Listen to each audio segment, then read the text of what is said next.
എൻ്റെ കുട്ടിക്ക് അങ്ങനത്തെ ഒരു ചീത്ത സ്വഭാവമേ ഇല്ല. അമ്മനെ അച്ഛനെ എന്താ വിട്ട് എൻ്റെ മോനെ സഹിക്കാൻ പറ്റാതെ അതിനെ കൊണ്ട് പോയതാ. എനിക്ക് എൻ്റെ ഭർത്താവിന് വന്ന വിധി ഇനി ലോകത്തിൽ ഒരച്ഛനമ്മക്ക് വരാൻ പാടില്ല. എനിക്ക് അതാണ് എൻ്റെ ആഗ്രഹം. അവളെ പിടിച്ച് അതിന് തക്ക ഇത് കൊടുക്കണം.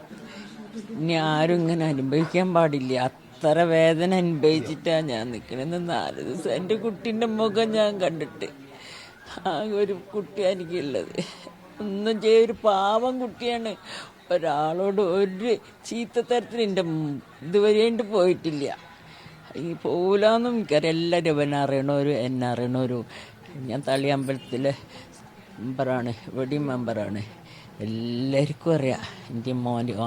ഞാൻ അവിടെ പോയി അവനെ വിളിക്കാൻ വരിക. അവിടെയുള്ള ആൾക്കാർക്ക് ഇതെപ്പോഴും പോയതും കൂടി തളിയമ്പലത്തിലെ ആൾക്കാർ അവരൊക്കെ ഷോക്കായി പോയി കേട്ടോ.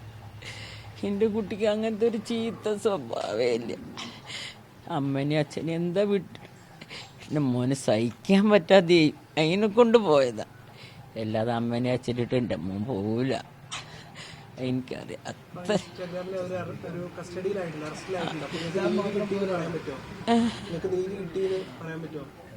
എന്താ പറയാ, അങ്ങനെ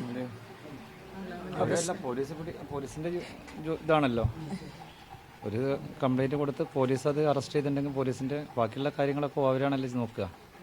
അതിന് കോടതി കാര്യങ്ങളൊക്കെ ഉണ്ട്. അത് ഞങ്ങളിപ്പോൾ ഒരു വക്കീലിനെ വെച്ചിരിക്കണ്. അത് KP രാജഗോപാലൻ വക്കീലാണ്. ഇന്നലെ വക്കാലത്ത് കൊടുത്തതാണ്. ഞങ്ങൾ സുപ്രീം കോടതി വക്കീലാണ്. നീതി കിട്ടണ ശിക്ഷ കിട്ടി അവർ കറക്റ്റ് ചെയ്യണോ? ഇവർക്ക് ആകെപാടുള്ളത് ഒരൊറ്റ മോനുണ്ടത്. ഇവർ രണ്ടാളിപ്പോൾ ഇങ്ങനെ നിൽക്കുകയാണ്. ഒരു വരുമാനമോ കാര്യങ്ങളോ എന്തെങ്കിലും ഒന്ന് ഇവർക്ക് ഗവൺമെൻറ് ഭാഗത്തു നിന്ന് ഇപ്പം വന്നപ്പോൾ സാറ് പറഞ്ഞേ എന്താ വേണ്ടിച്ച് നമുക്ക് ചെയ്യാമെന്നുള്ളത് പറഞ്ഞു. ഇവരവസ്ഥ അങ്ങനത്തെ ഒരു അവസ്ഥയാണ്. അപ്പം എല്ലാവരും ഓരോ ആൾ അങ്ങോട്ടും ഇങ്ങോട്ടും മാറി നിൽക്കുകയാണ്. ഇവരെന്തെങ്കിലും ചെയ്താലോ എന്നുള്ള പേടിയാണ് നമ്മുടെ മനസ്സിനുള്ളിൽ. ഇപ്പോൾ എല്ലാവർക്കും ഒരൊറ്റക്കിട്ട് പോകാൻ ആർക്കും പറ്റൂല. അങ്ങനത്തെ ഒരു അവസ്ഥയിൽ നിൽക്കണം. ഇവിടെ ഒരിക്കലും പുറത്തിറക്കാൻ പാടില്ല. ഇവിടെ കിട്ടിയിട്ട് നല്ല ഇതിൽ ഇവിടെ ശിക്ഷ അനുഭവിക്കണം. ഇവിടെ ജയിലിൽ നിന്ന് പുറത്തിറങ്ങാൻ പാടില്ല. ഇനി ഇങ്ങനത്തെ ഒരു കുറ്റം അവർക്ക് വേറെ അച്ഛനമ്മയ്ക്കും വരാൻ പാടില്ല. എന്താ ഇത് എനിക്കിങ്ങനെ വാക്ക് കിട്ടുന്നില്ല. അങ്ങനെ പറയാൻ കണ്ടിട്ട് പറഞ്ഞ് ഇതിങ്ങനെ കുട്ടികൾ ഇവരെന്നെ പറഞ്ഞു തരും എന്താ വേണ്ടതെന്നുള്ളത്. അവള് പുറത്ത് വിടരുത്, അവൾക്ക് നീതി കിട്ടരുത്. അവളെ ജീവപര്യന്തം തടവിലിടണം. അവളെ പുറത്തേക്ക് വിടേ ചെയ്യരുത്. അവൾ പിടിച്ചിട്ട് ഞങ്ങളെ മുന്നിലേക്ക് ഒന്ന് കൊണ്ടുവരിക. ഞങ്ങൾക്ക് അത്രയും സന്തോഷമായിരുന്നു. ഞങ്ങൾക്ക് കുറച്ച് വാക്കുകൾ അവളോട് പറയാനുണ്ട്. ഞങ്ങൾക്ക് കുറച്ച് കാര്യങ്ങൾ അവൾക്ക് ചെയ്തു കൊടുക്കാനുണ്ടായിരുന്നു. ഞങ്ങൾ മുന്നിലേക്ക് അവളെ കൊണ്ടുവന്നാൽ ഞങ്ങൾക്ക് അത്രയും സന്തോഷമായിരുന്നു. ഞങ്ങൾക്ക് ഏതായാലും ഞങ്ങൾക്ക് തിരിച്ചു കിട്ടില്ല, ഞങ്ങൾക്കറിയാം. പക്ഷെ അവളും കൂടെ ഒന്ന് വേദന അനുഭവിക്കേണ്ടിയിരുന്നു. അതിനുള്ള വഴി നിങ്ങൾ ചെയ്തു തരാൻ പറ്റിയെങ്കിൽ വലിയൊരു ഉപകാരമായിരുന്നു. അവൾക്ക് എന്തായാലും ജയിലിൽ പെട്ടാലും ഞങ്ങൾ പുറത്തേക്ക് അവളെ വിടരുത്. കാരണം ഇനിയും പാവം പിടിച്ച പുരുഷന്മാർ ഇനിയും കുട്ടികളും ഇനിയും ഉണ്ടാവും. ഇതേമാതിരത്തെ സ്ത്രീകളെ വിട്ടിട്ടുണ്ടെങ്കിൽ ഇനിയും ഇതേമാതിരി അച്ഛനും അമ്മമാരും നീതി കുടുങ്ങിപ്പോവും. അതുകൊണ്ട് അവൾക്ക് ഇനി അങ്ങനെ ഒരു ഇതുണ്ടാവരുത്. ഇങ്ങനത്തെ സ്ത്രീകൾ ഇനി ലോകത്തുണ്ടാവരുത്. നമ്മൾ സ്ത്രീകൾ തന്നെയാണ്, പക്ഷെ ഇങ്ങനത്തെ സ്ത്രീകൾ ഇനി ഉണ്ടാവാൻ പാടില്ല. അതാണ് എനിക്ക് പറയാനുള്ളത്. അവളെ കൊണ്ടുവന്ന അത്രയും നന്ദി. ഞങ്ങൾ കണ്ണിൻ്റെ മുമ്പിൽ നിന്ന് കാണ്ടിയിരുന്നു. ഞങ്ങൾ മൊബൈലിൽ കണ്ടിട്ടുള്ള ആളെ നേരിട്ട് കണ്ടിട്ടില്ല. അതൊന്ന് കണ്ടാൽ നന്നായിരുന്നു. അതിനൊരു ഇതുണ്ടായിരുന്നു. അവൾക്ക് അച്ഛനും അമ്മനെയൊന്ന് കാണിച്ച് ഞങ്ങളെ കുടുംബത്തിനൊന്നും കാണണ്ട. അവൾക്ക് എങ്ങനെയാ കുടുംബം എന്ന് അവൾക്ക് അറിയണ്ടേ, അച്ഛനും അമ്മയും. അവൾ അങ്ങനെ കിട്ടുകയെന്ന് വെച്ചാൽ ഞങ്ങൾക്ക് വലിയൊരു സന്തോഷമായിരുന്നു. നീതി കിട്ടുന്നിപ്പോൾ ഞങ്ങൾക്ക് ഒന്നും പറയാൻ പറ്റില്ലല്ലോ.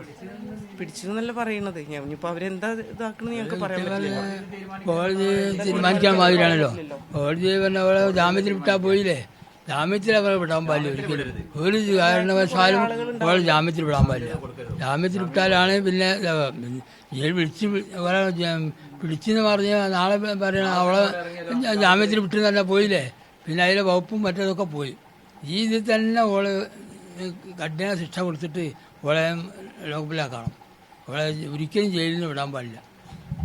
നടപടിക്രമങ്ങൾ എങ്ങനെയാണ്? ഞങ്ങൾ വക്കീലിനെ അവിടെ ഏർപ്പാട് ചെയ്തേക്കണേ. ഞങ്ങളിപ്പം KP രാജഗോപാലൻ വക്കീലിനെ ഇപ്പോൾ വക്കാലത്ത് ഇന്നലെ കൊടുത്ത് സാറിന്ന് അറ്റൻഡ് അവിടെ കോടതിയിൽ ഇതാക്കിയിട്ടുണ്ടാവും.